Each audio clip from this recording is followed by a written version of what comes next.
আমি মোহাম্মদ ফেরদৌস আলম। আমি আহ, আমাদের বাংলাদেশ বিচার বিভাগ অ্যাসোসিয়েশনের জেলা কমিটির সাধারণ সম্পাদক।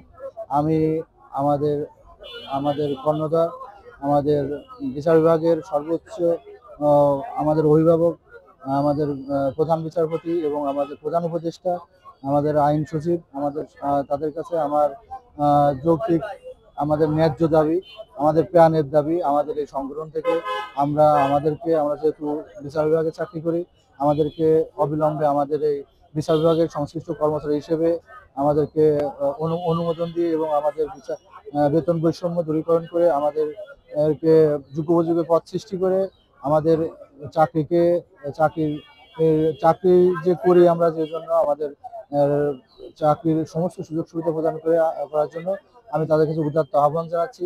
এবং আজকের এই কর্মসূচি সফল হোক এই আশাবাদ ব্যক্ত করে, এবং আজকের আমাদের এই কর্মসূচির মাধ্যমে আমাদের অভিভাবকরা আমাদের ন্যায্য দাবিগুলো যথাযথ যথাযথভাবে পূরণ করবে, আমরা সেই আশাবাদ ব্যক্ত করে আমাদের এই কর্মসূচি সমাপ্ত করছি। আমি মহিউদ্দিন খান আলমগীর, মাগুরা জেলা শাখার সাংগঠনিক সম্পাদক, বিচার বিভাগ, বাংলাদেশ বিচার বিভাগ কর্মচারী অ্যাসোসিয়েশনের বিভাগের প্রচার সম্পাদক, কেন্দ্রীয় কমিটির সদস্য। আমাদের আজকে এই কর্মসূচি পালনের মূল উদ্দেশ্য হচ্ছে যে আমরা বাংলাদেশ বিচার বিভাগ কর্মচারী অ্যাসোসিয়েশনের জুডিশিয়ালের অন্তর্ভুক্ত হইতে চাই। আমরা জুডিশিয়ালের অন্তর্ভুক্ত না, আমরা জেলা জজ আদালতে চাকরি করি, কিন্তু আসলে আমরা জানি না যে আমরা কোন অধীনে, কার অধীনে চাকরি করি। আমরা বাস্তবতা আমরা কোনো আইন মন্ত্রণালয়ের অধীনে না, আমরা সংস্থাপনা মন্ত্রণালয়ের অধীনে, আমরা আইন মন্ত্রণালয়ের অধীনে হইতে চাই। কর্মচারী কল্যাণ সমিতির পক্ষ থেকে যে আয়োজন করা হয়েছে তা সারা বাংলাদেশের 64 জেলায় সেটা করা হচ্ছে।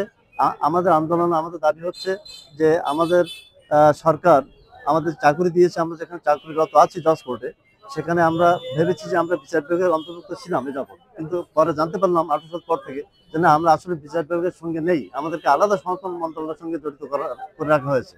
আমাদের এই দাবিটা হচ্ছে যে বিচার বিভাগের বিচারকদের সঙ্গে আমাদের একত্রিতকরণ, সমতা আনা, এবং বেতনের স্কেল সেটা বিষয়ে আমাদের সমতা আনা।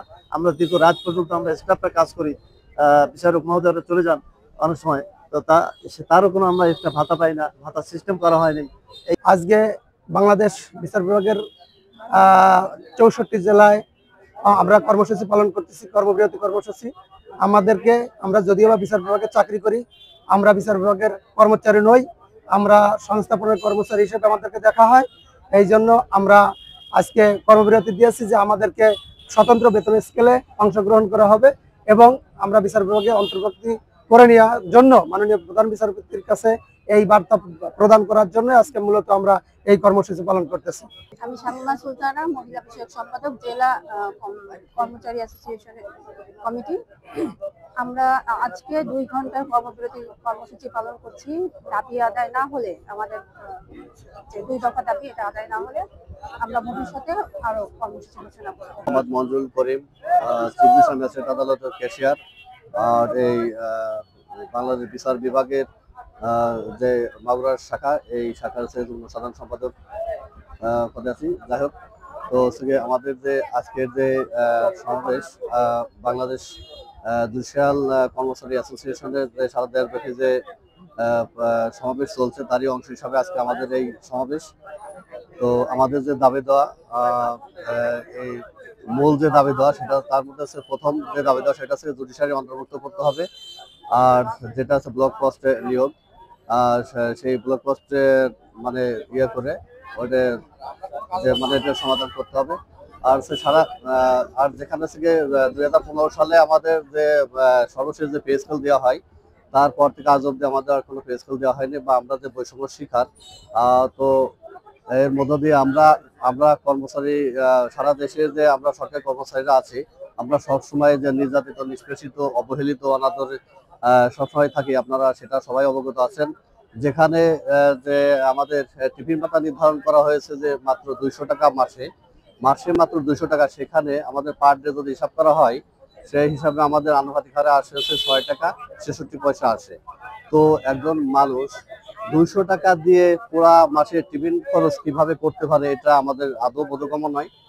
আর যেখানে শিক্ষা ভাতাটা তুলে দেওয়া হয়েছে যে 1500 টাকা মাসে, তো 1500 টাকা শিক্ষা ভাতা দিয়ে হচ্ছে সেখানে একটা বাচ্চারই তো সেটার মানে শিক্ষার যে প্রথম স্টেজ, যে একটা প্রাইমারি বাচ্চারে পড়াতে গেলে তো মনে করেন দেখো সেটা বহন করা যায় না। সেখানে যদি 2টা বাচ্চা থাকে 3টা বাচ্চা থাকে, সেই ক্ষেত্রে একজন ব্যক্তি কিভাবে তার বাচ্চাদের পড়াশোনা করাবে, একটা বিষয়।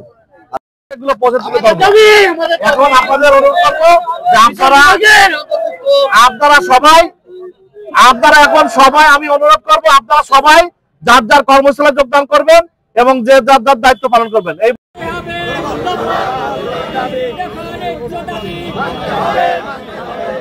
আমাদের দাবি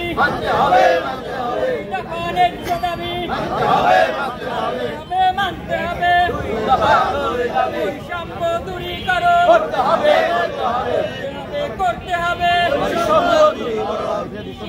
অন্তর্ভুক্ত করতে হবে, বৈষম্য দূরীকরণ করতে হবে, বৈষম্য দূরীকরণ করতে হবে।